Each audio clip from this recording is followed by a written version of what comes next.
মার্কিন ভিসা বন্ডের তালিকায় বাংলাদেশও ৩৮টি দেশ, তাদেরকে দিতে হবে ১৮ লাখ টাকা পর্যন্ত। দর্শকদের একটু বলে রাখা প্রয়োজন, কারণ যেটা হয় যে মার্কিন যুক্তরাষ্ট্র কিছু দেশের তালিকা তৈরি করেছিল এবং সেই দেশের তালিকাটা ছিল ৬টি, এবং সেটা গত বছরের অগাস্ট পর্যন্ত। এখন বলা হয়েছিল সেই সময় ভিসা যদি কেউ নিতে চায়, কেউ যদি ট্যুরিস্ট হিসেবে যায় কিংবা কেউ যদি ব্যবসা করতে যায়, সেখানে প্রায় ৫,০০০ থেকে ১৫,০০০ মার্কিন ডলার দিতে হবে।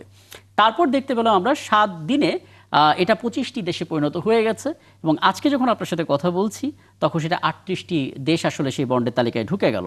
কিভাবে এই দেশগুলোকে নির্ধারণ করা হয়? যারা আসলে খুব বেশি অপেক্ষায় থাকে মার্কিন যুক্তরাষ্ট্রে যাবে এবং গিয়ে আর ফিরে আসবে না, তাদের জন্য আসলে এই বন্ডের ব্যাপারটা আপনি একটু বলবেন। মানে বাংলাদেশ কেন এই তালিকায়? ভারত দেখতে পাচ্ছি না, পাকিস্তান দেখতে পাচ্ছি না, বাংলাদেশ কেন এই তালিকায়?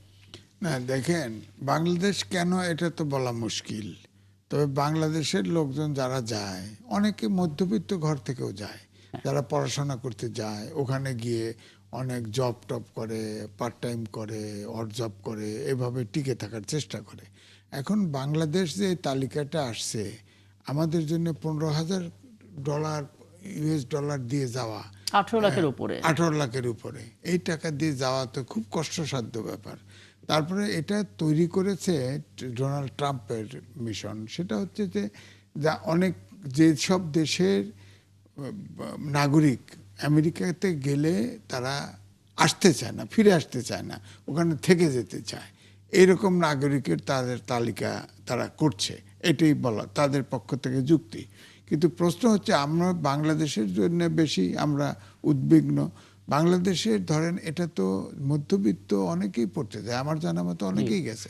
হ্যাঁ, ধনীরাও যায়, ধনীরা যারা টাকা দিতে পারে তারা তো নিশ্চিত না, তারা যদি শর্ত পূরণ না করে বন্ড ফেরত নাও পেতে পারে, তারা হয়তো চলে আসতে পারে।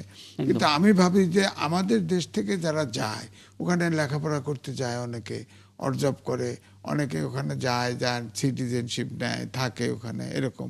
তো এটা তো বন্ধ হয়ে গেল।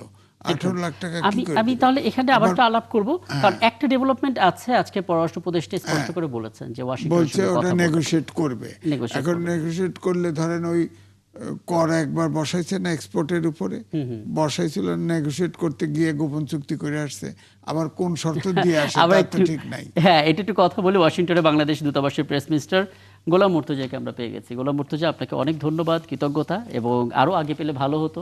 যাই হোক, আমরা পেলাম। আপনার কাছ থেকে কয়েকটি বিষয় একটু স্পষ্ট হই। মানে এই সমস্ত দেশের যে তালিকা আমরা দেখছিলাম, এই তালিকায় মেইনলি আফ্রিকার দেশগুলোই বেশিরভাগ সময় থাকে, কারণ আমরা দেখেছি সমুদ্র পার হতে গিয়ে অবৈধ পথে তারা বেশিরভাগ সময় আমেরিকা যাওয়ার পথে ধরা খায় এবং পরবর্তীতে তাদের নামগুলো তালিকায় আসে। কাজে তারা থাকাটা যৌক্তিক। বাংলাদেশ থাকাটা আসলে কতটা যৌক্তিক মনে হচ্ছে? মানে ঠিক কি এমন ঘটে গেল যে বাংলাদেশকে তালিকায় রাখতে হবে? হঠাৎ করে তালিকা ৬ থেকে ৩৮-এ চলে গেল। আপনি একটু যদি ব্যাখ্যা করতেন।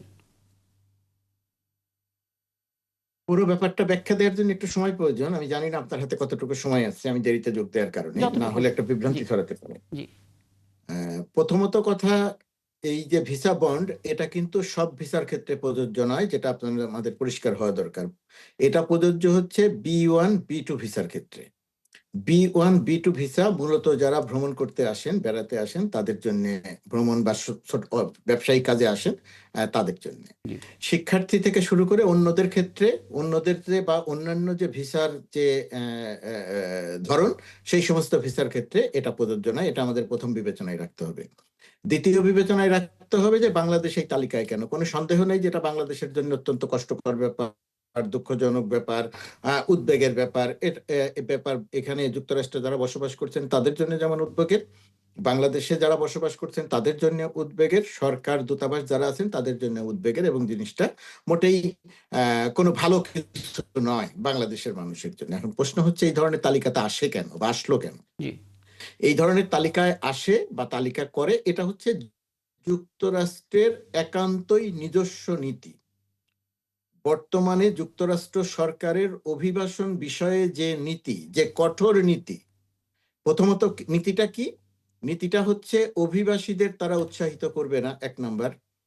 দ্বিতীয়ত কথা, যে সমস্ত অভিবাসীরা দক্ষ নয় সেই সমস্ত অভিবাসীদের ব্যাপারে তাদের অত্যন্ত নেতিবাচক অবস্থান, এবং যারা এইখানে যুক্তরাষ্ট্রে এখন অবৈধভাবে আছে, অবৈধভাবে আছে বলতে যাদের বৈধ কাগজপত্র নেই তাদেরকে তারা ফেরত পাঠাবে এবং সেই প্রক্রিয়াটি শুরু হয়েছে। জি এই জায়গাটিতে বাংলাদেশের তালিকায় নাম আসার ক্ষেত্রে যেটা আছে যে ঘোষিতভাবে আমরা একটা সংখ্যা জানি যে ওভার স্টে করা, অর্থাৎ ভিসার মেয়াদ শেষ হয়ে যাওয়ার পরে তার যতদিন বৈধভাবে থাকার সুযোগ ছিল তারপরে থাকা, এরকম মানে থেকে যাওয়া বাংলাদেশিদের সংখ্যা অনেক অনেক মানে অনেক। এখন এই যে থেকে যাওয়া অনেক, বাংলাদেশের জন্মের পর থেকেই এই যে থেকে যাওয়া বা যুক্তরাষ্ট্রে বাংলাদেশ থেকে আসা, এটাকে সরকারিভাবে ঘোষণা দিয়ে হয়তো উৎসাহিত করা হয়নি, কিন্তু কখনো নিরুৎসাহিত করা হয়নি, এবং এই জায়গাটিতে যত রকম ভাবে সহায়তা করা যায় সেটা করা হয়েছে। যুক্তরাষ্ট্রে যে সমস্ত মানুষ বৈধভাবে আছেন তারা তাদের আত্মীয় পরিজন, বন্ধু বান্ধব, এমনকি কোনো কিছুই নয় কিন্তু বাংলাদেশের মানুষ, তারা যখন যুক্তরাষ্ট্রে আসেন B1 B2 ভিসা নিয়ে আসেন, এসে যখন থেকে যেতে চান না, সেইটা থেকে যাওয়ার ক্ষেত্রে কিভাবে থেকে যাওয়া যায় এরকম এখানে সহায়তা করার জন্য বহু মানুষ আছেন। এই প্রক্রিয়াতে বহু মানুষ এখানে থেকে গেছেন। এবং এই যে থেকে যাওয়াটা ডেমোক্রেট সরকার যখন থাকে তখন এই থেকে যাওয়াটা বা অভিবাসীদের ব্যাপারে এক ধরনের সহানুভূতি থাকে, এক ধরনের উৎসাহ দেওয়া হয়। আর রিপাবলিকানদের, বিশেষ করে ডোনাল্ড ট্রাম্পের যে বর্তমান সরকার, তারা এই অভিবাসীদের বিষয়ে অত্যন্ত কঠোর। তারা এই অভিবাসীদের চায় না, তারা চায় না যে এই মানুষগুলো এখন যুক্তরাষ্ট্রে আসুক। বাংলাদেশ কি চায়, বাংলাদেশ দূতাবাস কি চায় সেটা আলাদা ব্যাপার, কিন্তু তারা চায় না। সেই যে না চাওয়ার ব্যাপারটা, সেই না চাওয়ার ব্যাপারটাতে অতীতে যে কাজগুলো কখনো করা হয়নি, বর্তমানে ট্রাম্প প্রশাসন সেই কাজগুলো করছে। যেমন বাংলাদেশিদের মোট যত বাংলাদেশি আছেন যুক্তরাষ্ট্রে, এই বাংলাদেশিদের একটা তালিকা করা হয়েছে এবং সেই তালিকায় দেখা যায় 55% উপরে, প্রায় 56% বাংলাদেশি যুক্তরাষ্ট্র সরকারের সুযোগ সুবিধা নিয়ে, অর্থাৎ যুক্তরাষ্ট্র সরকার তার এখানকার মানুষদের যে সমস্ত সুযোগ সুবিধা দেয় সেই সুযোগ সুবিধার উপরে ভর করে এখানে থাকা বাংলাদেশিদের সংখ্যা 55 বা 56%। এই অবৈধভাবে অর্থাৎ ওভারস্টে করা, যুক্তরাষ্ট্র সরকারের উপরে নির্ভরশীল, এই জি তালিকা করার ক্ষেত্রে এই ব্যাপারগুলো কাজ করেছে। একদম পরিষ্কার আরেকটা করলেন। জিনিস, হ্যাঁ জি শেষ করুন। আরেকটা বিষয় কাজ করে, সেটি হচ্ছে কোন দেশের নাগরিকদের সেই দেশে, যুক্তরাষ্ট্রের মতো একটা মত প্রকাশের স্বাধীন দেশে, কোন দেশের নাগরিকরা কি ধরনের আচার আচরণ, জীবন যাপন, অপরাধ প্রবণতার সাথে সম্পৃক্ত, সেই কাজগুলোর সঙ্গে সম্পৃক্ত থাকেন, সেই সমস্ত বিষয় দেখা হয়। এই পুরো কার্যক্রমের সঙ্গে কিন্তু এই যুক্তরাষ্ট্র সরকার বাংলাদেশ সরকারের কাছে জানতে চায় না, জি যুক্তরাষ্ট্র সরকার বাংলাদেশ দূতাবাসের কাছে এই সমস্ত নীতি করার আগে জানতে চায় না। এই জায়গাটিতে আমাদের কোনো কিছু করার থাকে না, কিন্তু গত কিছুদিন ধরে বিশেষ করে ট্রাম্প প্রশাসন যে কার্যক্রমগুলো নিচ্ছে, সেই জায়গাটিতে প্রতি ক্ষেত্রে, প্রতি মুহূর্তে, একদম প্রতিটি ঘটনার সময়ে যুক্তরাষ্ট্র প্রশাসনের, ট্রাম্প প্রশাসনের সর্বস্তরের লোকজনের সঙ্গে, কর্মকর্তাদের সঙ্গে আমাদের যোগাযোগ আছে, আমরা আলোচনা করছি, মিটিং করছি।